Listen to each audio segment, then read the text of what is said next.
और भगवान शंकर ने तुम्हें कहा था कि रति तुम्हारा ये जो पति कामदेव है आने वाले द्वापर में भगवान कृष्ण के यहाँ पुत्र रूप में जन्म लेगा, तुम प्रतीक्षा करो।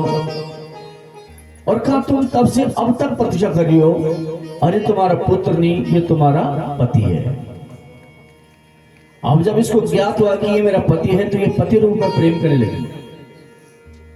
तो उस नन्हे से बालक के मन में शंका पैदा हुई कि पहले तुम मां के समान करती थी, अब तुम्हारा भाव बदला बदला मुझे नजर आता है, तो ये उचित नहीं है। क्या बात है? तो मायावती अर्थात रति ने सारा वृतांत बताया और उस बालक को भी समझ में आया। लेकिन समरासुर अनेक मायावी विद्याओं को जानता था, इसको मारना, इसका वध करना बड़ा कठिन काम था। तो मायावती ने पहले उस बालक को भी अनेक मायावी विद्याओं का ज्ञान दिया ताकि उस समरासुर के साथ युद्ध कर सके। और फिर एक दिन प्रद्युम्न ने जो है उस समरासुर का वध किया। और तब जब नारद जी ने सारा बताया था कि अभी इसने भगवान कृष्ण के हाथ द्वारिका में पुत्र रूप में जन्म लिया, तो मायावती फिर प्रद्युम्न को लेकर द्वारिका में जाती है। इधर जब द्वारिका में गए तो भगवान श्री कृष्ण को तो सारी लीला पता थी, लेकिन रुक्मिणी जी को पता नहीं थी। तो रुक्मिणी जब इस जोड़े को देखा तो बड़ी प्रसन्न हुई और मन ही मन विचार करती कि किसका ये सुंदर दिव्य पुत्र होगा। भगवान श्री कृष्ण के द्वारा सारा पता चला और उसके बाद जो है सुंदर ढंग का स्वागत सम्मान आदि हुआ और फिर द्वारिका में रहने लगे। बोलो कृष्णचंद्र भगवान की। सुखदेव जी कहते कि राजन, एक बार भगवान श्री कृष्ण पर झूठा कलंक लगा। तो राजा पूछता कि गुरुदेव भगवान पर भी झूठा कलंक लगता है, मनुष्य में तो लगता है लेकिन भगवान पर? कहा हाँ राजन, भगवान पर भी झूठा कलंक लगा। कहा राजन कि सत्राजिता स्वतनया कृष्णाया कृतिकिल विशेष स्यमंतकेन मणिनाम स्वयं मुद्यम दत्तवान। का परीक्षित भगवान पर भी कलंक लगा। का परीक्षित सत्राजित ने भगवान पर कलंक लगा था। तो कहा प्रभु विस्तार से कथा कहिए। का परीक्षित ये सत्राजित जो है भगवान सूर्य का परम भक्त था और इसने सूर्य की इतनी उपासना करी कि भगवान स्वर्ण देती थी और जिस द्वार पर शारीरिक आदि व्याधि आदि कुछ भी वहां पर नहीं होती थी।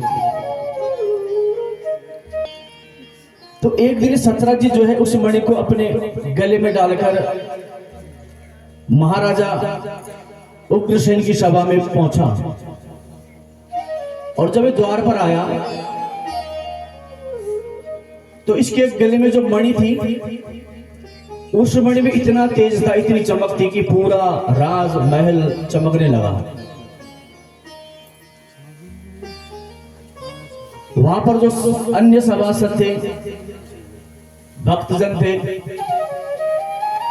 सब भगवान कृष्ण के पास गए और भगवान कृष्ण को कहते कि हे श्याम सुंदर, मानो आज हमें तो ऐसा प्रतीत होता है कि साक्षात भगवान सूर्य आपके दर्शनार्थ आए हैं। भगवान श्री कृष्ण ने कहा कि नहीं, हंसने लगे। कहा ये भगवान सूर्य नहीं है, ये जो है सत्राजित है और उसके गले में जो मणि है उसकी रोशनी से जो है ये राजमहल प्रकाशित हो रहा है। सबने देखा कि वास्तविकता वही है कि सत्राजित ही है। और ये सत्राजित जब भगवान के पास है तो भगवान ने सत्राजित के आगे एक प्रस्ताव रखा कि सत्राजित, तेरे गले में जो मणि है प्रतिदिन 108 तोला स्वर्ण देती, आदि व्याधि रोग कष्ट आदि जहां पर मणि होती है उसको नहीं होता। तो तुम प्रतिदिन 108 तोला यदि ये स्वर्ण देती तो इतने स्वर्ण का तुम करोगे क्या? इसलिए हे परीक्षित, हे सत्राजित, इस मणि को तुम राजा उग्रसेन को दे दो ताकि राजकोष में रहेगा तो राज का धन बढ़ेगा और जिससे समस्त प्रजा का भला होगा। लेकिन सत्राजित देना नहीं चाहता था और ठुकरा कर जो है अपने घर की ओर निकल पड़ा। घर में आया और घर के एक खूंटे पे जो है मणि, प्रसेन ने देखा आज भाई ने मणि टाकी है, तो प्रसेन विचार करते कि रोज ही भैया पहनता, आज मैं भी पहन दूं तो जरा देखूं आनंद क्या है मणि का। किया और गले में धारण करके जो है आज ये शिकार खेलने के लिए निकल पड़ा। शिकार खेलने के लिए जब निकल पड़ा तो जंगल में एक शेर इसको मिला और शेर के साथ भयंकर युद्ध हुआ। शेर ने इसका वध कर दिया। शेर के पंजों में मणि फंसी तो शेर आगे निकल पड़ा। इधर जब प्रसेन एक दिन, 2 दिन, 3 दिन, कुछ दिन तक घर में आया तो सत्राजित को लगा कि कृष्ण ने मेरे भाई को मणि के लिए मार दिया। ना मणि का पता चला ना प्रसेन का पता चला और सत्राजित ने पूरी द्वारिका में बात फैला दी कि कृष्ण ने मेरे भाई को मणि के लिए मार दिया। भगवान के कानों तक जब ये बात गई तो भगवान को लगा कि भाई ये झूठा कलंक लग रहा है और मुझे इसका निवारण करना चाहिए, सत्यता का पता करना चाहिए। और भगवान द्वारिकापुरी से कुछ सभ्य लोगों को अपने साथ लेके गए उस दिशा में जिस दिशा में प्रसेन गया था। तो जब उस दिशा में भगवान गए तो कुछ कदम चलने के बाद देखा प्रसेन मरा पड़ा, लेकिन इसके गले में मणि नहीं है। जब मणि इसके गले में नहीं मिली तो शेर के पंजों का निशान और उसी को आधार मानते हुए आगे निकल पड़े। तो आगे देखा शेर भी मरा पड़ा है और शेर के पास में मणि नहीं है। आगे एक गुफा दिखी और भगवान श्री कृष्ण उस गुफा के अंदर प्रविष्ट होना चाहते हैं। समस्त द्वारिका वासियों को कहते कि मैं इसके अंदर जाके देखता हूं और तुम लोग बाहर में इंतजार करना। 1 दिन, 2 दिन, 3 दिन, कई दिन हो गए लेकिन भगवान अंदर से बाहर नहीं आए। जब भगवान अंदर से बाहर नहीं आए तो ये वापस अपने द्वारिकापुरी पहुंचे और द्वारिकापुरी में जब पहुंचे तो इन्होंने वसुदेव देवकी को कहा कि काफी समय हम इंतजार किए लेकिन कृष्ण वापस नहीं आया, तो पता नहीं जीवित है भी या नहीं है। इधर देवकी और वसुदेव जी ने जो है भगवान की मंगल कामना के लिए श्रीमद् देवी भागवत का पाठ अपने घर में रखा।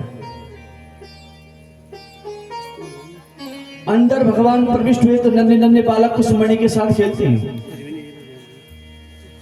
और जब उन बालकों को एक परपुरुष को अपने सामने आते हुए देखा तो ये चिल्लाने लगे, रोने लगे और इनकी आवाज सुनकर एक व्यक्ति अंदर से आया और जब इसने देखा भगवान को तो भयंकर युद्ध होने लगा। का परीक्षित इनका 28 दिन तक युद्ध होता रहा। भगवान का उस पुरुष का भयंकर युद्ध होता था। दोनों ने ये थकते ना वो थकते। जब 28 दिन तक बिना विश्राम के युद्ध चलता रहा तो अंत में भगवान श्री कृष्ण जो है उस पर एक भूसे का भर किया और उसकी जो ताकत थी थोड़ा शिथिल होने लगी और जब ताकत शिथिल होने लगी तो उसको एहसास हुआ और तुरंत भगवान के श्री चरणों में गिर पड़ा और बोल पड़ा कि जाने तुम सर्वभूतानां प्राण ओज सहोद्बलम विष्णु पुराण पुरुषाया प्रविष्टु मधीश्वर। जब ताकत शिथिल होने लगी तो कहता है कि प्रभु मैं समझ गया, मैं जान गया, मैं पहचान गया, आप समझ जगत के ईश्वर हो। हे नाथ आप मेरे इष्ट मेरे प्रभु श्री राम हो। और ये था जामवंत। ये भगवान के चरण में लेट गया। भगवान बोले कि ठीक है जामवंत तुमने सही पहचाना, राम रावण युद्ध में तूने कहा था कि मेरी तृप्ति नहीं हुई, तो मैंने कहा था कि द्वापर में तेरी बाहों की खुजली में स्वयं बिताऊंगा। यह बड़ा प्रसन्न हुआ और इसने मणि भगवान को प्रदान की। और जामवंत की पुत्री थी जामवती, और इसने अपनी पुत्री का विवाह भगवान श्री कृष्ण के साथ एवं मणि के साथ सुंदर ढंग से विदाई की। इधर जब मां भगवती का पाठ का पारण था, उसी दिन भगवान श्री कृष्ण जो है जामवती एवं मणि को लेकर आए और सबने बड़ा स्वागत बंदन आदि किया। फिर भगवान ने एक विशाल सभा का आयोजन किया और उस सभा में जो है सत्राजित को भी बुलाया और सारा वृतांत सभा के मध्य रखा। सत्राजित को भी जब वास्तविकता का पता चला तो ये भी शर्मसार हुआ कि मैंने झूठ झूठ बोला, और इसकी पुत्री है सत्यभामा, इसने सत्यभामा का विवाह भगवान के साथ कर दिया और फिर वही मणि राजा उग्रसेन को प्रदान की। तो इस प्रकार भगवान का जो पहला विवाह हुआ रुक्मणी जी के साथ, जो राजा भीष्म की पुत्री थी। दूसरा विवाह भगवान का हुआ जामवती, जो जामवन की पुत्री है। तीसरा विवाह सत्यभामा, जो सत्राजित की पुत्री है। फिर कालिंदी, जो सूर्य की पुत्री है। फिर मित्रविंदा, फिर सत्या, फिर भद्रा, फिर लक्ष्मणा। भगवान की 8 पत्रानियां एवं भौमासुर का वध करके भगवान ने 16,100 विवाह और करे। इसके आधार पर भगवान श्री कृष्ण के भागवत अनुसार 16,108 पटरानियां करके भगवान ने विवाह किया। तो ऐसा इसके पास इतनी स्त्रियां आई कहां से? ये कौन था कि जो भगवान ने इकट्ठा ही एक साथ इतने विवाह किए?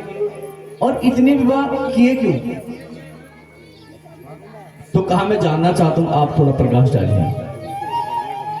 तो गुरुदेव कहते हैं कि यथा तो भगवतः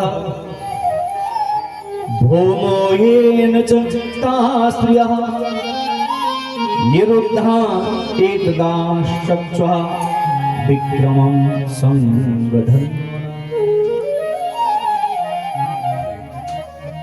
खा राज्य में भौमासुर बड़ा दुष्ट था। ये जिन राजाओं को युद्ध में पराजित करता था, उनके यहाँ जो सुंदर स्त्रियां, बेटियां, बहू होती थी, उनको अनेक ऋषियों को, अनेक मुनियों को, अनेक राजाओं को इसने बंदी बना के रख दिया। अच्छा, ये इतना दुष्ट है, इसकी इतनी ताकत बढ़ गई कि पहले तो इसने पृथ्वी पर ही राजाओं पर, ऋषियों पर, मुनियों पर आक्रमण करा, और जब इसका मनोबल बढ़ता गया तो इसने वरुण का छत्र भी छीन लिया, और मां अदिति जो देवताओं की मां है, उनके कुंडल भी छीन लिए, और देवताओं का मणि पर्वत भी छीन लिया। अब जब इसने सब कुछ छीन लिया तो अब केवल इंद्र का हाथी रह गया था। अब इसकी नजर इंद्र के हाथी पे गई कि मैं इंद्र का हाथी भी छीन लूं। लेकिन इंद्र जो है पहले ही भगवान श्री कृष्ण के पास द्वारिका पहुंच पड़ा, और जब द्वारिका आए तो भगवान श्री कृष्ण के चरणों में प्रणाम करते हुए सारा वृतांत बताता है कि हे गोविंद, ये जो भौमासुर है बड़ा दुष्ट है, इसने जो है पराजित कर देगा तो स्वर्ग पर इसी का ही आधिपत्य हो जाएगा, इसलिए कृपा करो। और निकल पड़े भौमासुर की राजधानी की ओर। इसकी राजधानी का नाम था प्रयागज्योतिषी। कहा कि राजन, इसकी नगरी में प्रवेश करना बड़ा कठिन था। पहले तो कहा चारों तरफ से पहाड़ों के किले होते थे, किलों के बीच में घिरा हुआ था, और जो बीच में जो जगह होती थी उनमें जल भरा था। आग और बिजली की चारों तरफ से दीवारें थी। उसके अंदर प्रविष्ट करना बड़ा कठिन काम था, और शस्त्रों के द्वारा जो है, बाणों के द्वारा जो है, सब कुछ छिन्न भिन्न कर बांटे। और देखते देखते जब भगवान अंदर प्रविष्ट हुए तो भगवान ने अपना पंचजन्य शंख बजाया। इसकी सेना भगवान के साथ युद्ध करने आई और भगवान ने देखते देखते इसकी सेना का नाश कर दिया। का अंत में आया और इसका भी भगवान ने चक्र सुदर्शन से जो है वध कर दिया। जब इसका वध कर दिया तो जिन साधुओं को, जिन महात्माओं को, ब्राह्मणों को, राजाओं को, ऋषियों को इसने बंदी बनाया था, सब भगवान की जय जयकार करने लगे कि प्रभु आप धन्य हैं। ये मां पृथ्वी भी गौ का रूप धारण करती है और आज गौ रूप में भगवान को प्रणाम करती है कि नमस्ते देव देवेश शंख चक्र गदाधर भक्तेच्छोपात रूपाया परमात्मा नमोस्तुते। कि हे शंख